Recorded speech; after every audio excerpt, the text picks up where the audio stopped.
So with only 4 days left of this transfer window, rumours really are flying around everywhere at the moment.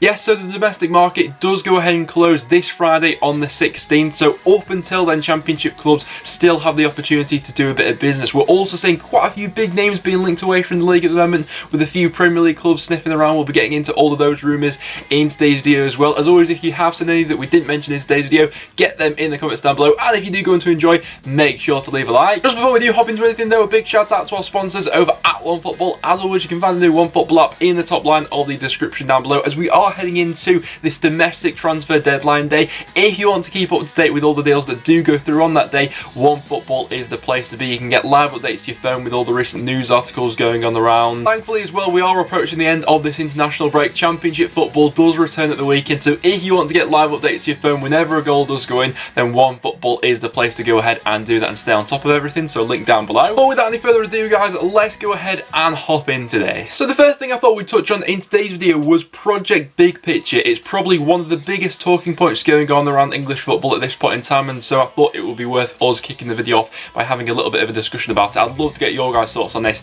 in the comments down below, as it's definitely been a diversive one since it has come out, I think it's fair to say. So basically the project looks to be a major overhaul for the Premier League, and obviously that would then have the trickle down effect lower down the footballing ladder, and especially to the Championship with some of the changes that they are proposing in this. Now one of the biggest sort of sweeteners for this deal for EFL clubs is the money proposed to come down from the Premier League to the EFL, dramatically going up if this deal did go through. 25% of the Premier League annual revenue would go to EFL clubs. That's up from 4% that it is at the moment. Obviously as each year goes by with more Premier League money, the imbalance between the leagues lower down the footballing ladder continues to grow and grow. You know, we see teams coming down to the Championship with parachute payments, and there's starting to be a bit of a gap being created in the Championship, really, isn't there, between those parachute teams and non-parachute teams in terms of the money that can be put in. You obviously then get the odd team now and again that goes and really gambles without those parachute payments, but we've also seen that gamble pay off and that gamble not pay off with clubs in recent years. But let's go through the major changes that this plan would see put in place. So the Premier League would be reduced from 20 to 18 clubs, but probably the biggest change and a bit of a sticking point at the moment, and what looks to be a bit of a power grab by the top six, is that currently in the Premier League there's a one club, one vote principle, whereby if any changes need to be made to the league, then at least 14 clubs need to be agreed on it. However, if this was to go through, then only 6 of the 9 longest serving clubs in the Premier League would be needed to vote for major change. And of course the other major change coming in would be to the Championship playoffs as well, with only 3rd, 4th and 5th making it into the playoffs, and then the team in that 3rd relegation spot from the Premier League also being entered into the Championship playoffs. Seems a little bit to me like the Premier League's heading towards that whole Americanized way. You know, it makes it harder then for Premier League teams to actually be relegated. If there's one thing that doesn't need changing in football, from my perspective at least, it's the playoffs. It's guaranteed drama every year. It's perfect the way it is. I don't know, I just don't feel like the team that finishes 3rd bottom of the Premier League feels deservedly to be rewarded with a second chance of staying in that league. Do let me know what you think of that, but now without any further ado, let's hop into some completed deals which have gone through in the last week. So we saw Craig Dawson complete a move to West Ham. He's going on loan there for the season from Watford. Now West Ham have been linked to a whole catalogue of Championship defenders. They may still be going in for some, but Craig Dawson certainly adds to their options, and at least for the short term seems to solidify them a little bit more in that area. Obviously a player with Premier League experience, he was always one who we were expecting to maybe be on his way out of Watford. Patrick Roberts has returned to Middlesbrough. He's completed a season-long loan there from Manchester City. Patrick Roberts last time round had a bit of an interesting time at Middlesbrough, didn't he? He arrived in January there and had a few real flashes of brilliance early on, but then just seemed to fade a little bit as the season went on. Listen, if he's fully fit and given, you know, a full season at this Borough side, who do seem to be on their way up, I think it's a good option for them. I think he's a dynamic sort of winger with a bunch of pace about him. I think he's an improvement on what they already have in those areas. He is a player who can drive them up the pitch, which is someone who I thought they were in need of, really, looking at their first few games of the season. So Patrick Roberts, I like this deal if he stays fit. After triggering his release clause, Barnsley completed the deal for MK Dons defender Kellen Britton. He looks to be the natural replacement for Ludwig, whose loan spell at Barnsley was cut short at the start of this season. He can play as a fullback or a little bit further forward into midfield, as Barnsley like to play with those sort of wing backs from time to time. And we also saw Blackburn Rovers complete the deal for Greek goalkeeper Antonis Gaikis. The 21-year-old goalkeeper comes in to add a bit more competition into the goalkeeper department. He'll be looking to keep Kaminsky on his toes for the season. But those are some of the deals that we've seen go through in the past week or so. We've not actually had that many go through, but I think that coming into the deadline now, this is where we'll start to see the ball really starting to roll. And so without any further ado, let's hop into some transfer rumours. And so we may as well start out with the big rumour in the Championship. That is the future of side Benrahma. No doubt over the last few years when I've been doing Championship videos, one of the most talented players I've seen play in this league. Now, Benrahma, it was a couple of days ago when it was reported that there was a club-to-club agreement between West Ham and Brentford for a fee of up to £30 million, which had been settled on between the two clubs for Benrahma. Personal terms were still to be agreed at that point. Looking at that sort of deal at face value, I think that suits both clubs. Brentford are getting a fair price, West Ham are getting a fantastic player on their hands, and Brentford have already got the sort of ready-made replacements in their squad. You know, when Ollie Watkins left, they had Ivan Toney, who they brought in with Benrahma possibly being off. They've now got Dawson in the squad to go ahead and replace him. So looking forward to seeing how that front three will do this season if Benrahma does go of Mbimu, Ivan Toney and Godos. How many goals will they put up compared to BMW from the previous season? But Sky and BBC are now reporting that the deal is on the verge of collapsing. There's always drama when there's West Ham involved in the transfer saga, isn't there? And we could see a couple of other Premier League clubs swoop in lately. So Fulham have been a club who's been mentioned. Crystal Palace throughout the transfer window have been linked, as have Aston Villa as well. I'd be interested to know from you guys in the comments down below, how do you see his future panning out? For me, if I had to put money out there, I'd say he probably is more likely to leave than he is to stay at this point. Another player West Ham are interested in is Bournemouth forward Joshua King. Now, we have seen King feature in the Championship, all but briefly so far. He played about 20 minutes in that Norwich game, but the general consensus was that he would be one of those players who would be moved on. With only a year left on his contract, Bournemouth wouldn't want to have another sort of Ryan Fraser situation on their hands where the player leaves for nothing. The question is though, if they do seriously pursue this Josh King deal, are they going to go in for both Benrahma and King? That's the question at the moment. At this point, the video may as well have become a West Ham transfer rumour around that video, because they've also been linked to North End defender Ben Davies as well. Now, this one could be dead in the water with them signing Craig Dawson on loan for this season. Dawson looks to be a short-term option for West Ham at the back. Ben Davies possibly could be that long-term alternative that they've been looking for. Troy Deeney still being linked with that Premier League move, with Southampton being the latest club interested in the forward. Watford fans, I'd be interested to get your take on, what do you make of the whole Deeney situation? Do you want him to stick it out with you, or do you think it's right that the club and the player naturally have that separation? West Brom and Brighton have been the other two Premier League clubs who have also been interested. And we're also seeing Crystal Palace now interested in Watford forward Sarr. Sarr's future was always one that was very much up in the air for this season. I'd love to see him stick it out in the Championship. I think these next few days, especially for Watford, are going to be quite telling in terms of how they go on and do this season. Next up, we then have a potential move for Cardiff defender Aidan Flint. Now, he is sort of out of favour at Cardiff at the moment. Towards the tail end of last season, we saw the partnership really seem to blossom between Morrison and Nelson at the back.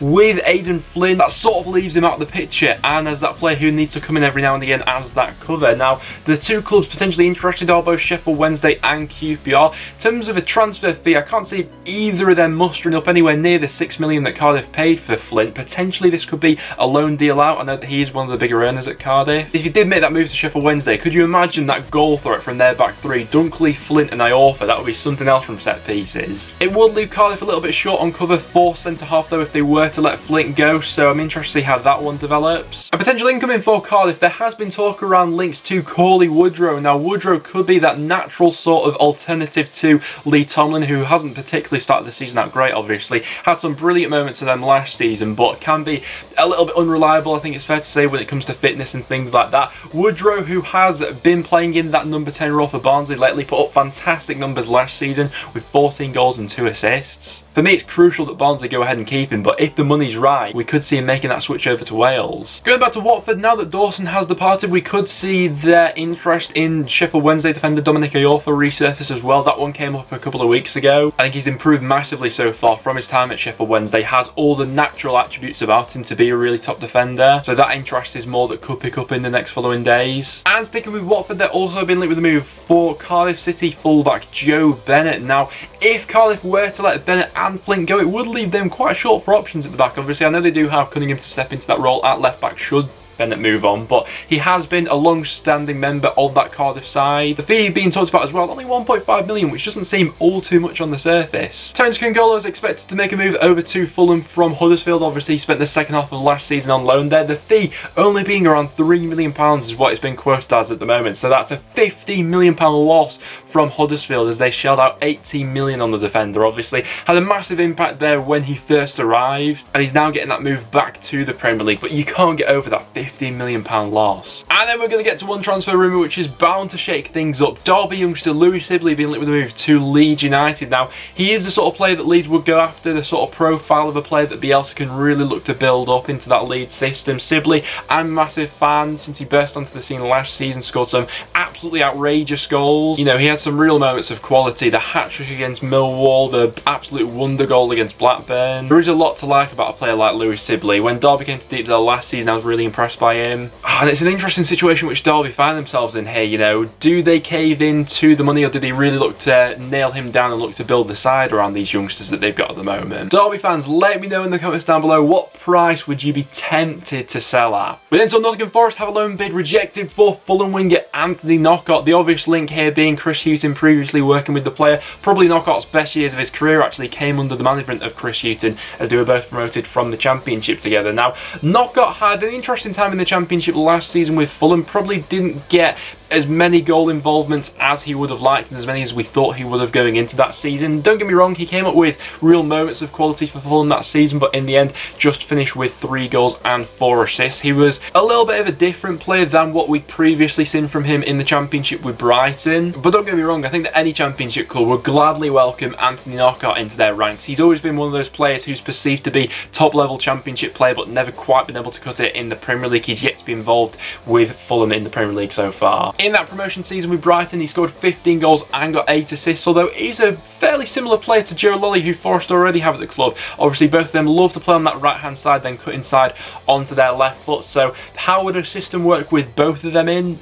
I don't know. Nevertheless, he is one player who I would like to see back in the Championship. And after Liverpool's defensive disaster class the other week against Aston Villa, they're now being linked with a move for Stoke goalkeeper Jack Butland, potentially coming in as a backup option instead of Adrian. Now, Jack Butland has had an awful time in the Championship, let's not put it lightly. Since Stoke have been relegated, he's just not been the same player. He's now lost his place in the first team. Adam Davis has displaced him as that number 1, I think deservedly so. And I think that maybe going into a new environment will just help to put behind what has been a really awful last few years at Stoke. And then to an absolutely bonkers transfer rumour, we saw Middlesbrough being linked with a move for Tottenham fullback Danny Rose. Surely that would be a quality move for the Championship club. Now, wages would be a real sticking point for this one. If it was to be on a loan deal, then there could be some sort of compromise with that one. But even from the offset, it looks a little bit unlikely, don't you think? It's been, you know, if you've watched the Spurs documentary, you would have seen the whole, you know, saga go on around Danny Rose. You know, he's gone from Milan being interested to Middlesbrough. Even so, at this level, you think he'd be a quality player, but once again the wages would be a real sticking issue. West Brom are said to be in advanced talks for Huddersfield striker Karl Grant. I think it's about time that this deal gets over the line. It's one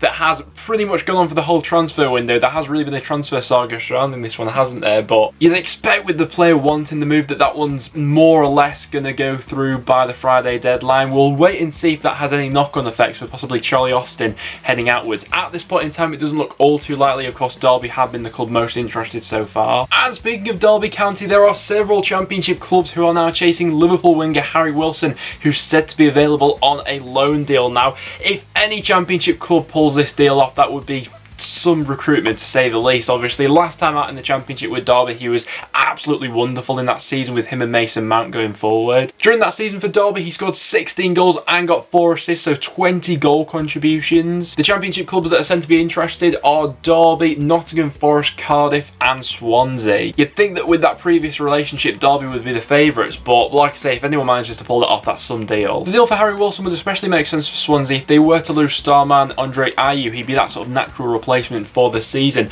Last time around we spoke about the interest from West Brom. It is now Brighton being linked, obviously the former Swansea manager Graham Potter in charge. Swansea City are closing in on Manchester City youngster Joel Latibeaudiere, and I've definitely botched the pronunciation of that name, but there are a few Championship clubs who are in for him. Reading last week will link with Austin Luton Town mentioned as well, but Swansea City are looking to add to their defensive options. Obviously the future of Joe Rodon still very much up in the air. We touched on that transfer rumour in quite a bit of detail in last time's video. We'll wait to see what unfolds over the next next few days in terms of his future at Swansea, but as they look to continue to add to this youthful core, it's another deal that looks to make sense. But guys, there we have it. That will now wrap it up for today's video. So if you did go on to enjoy, make sure to leave a like, and if you'd seen any other transfer rumours that we didn't mention today, get them in the comments down below. I think it's going to be a very busy few days for the Championship as we do now head towards Friday's deadline. But apart from that, guys, thanks very much for watching. So like I say, if you did go on to enjoy, make sure to leave a like, and please do stick around and subscribe for a bit of regular Championship content. But apart from that, thanks for tuning in, and I'll see you all in the next one.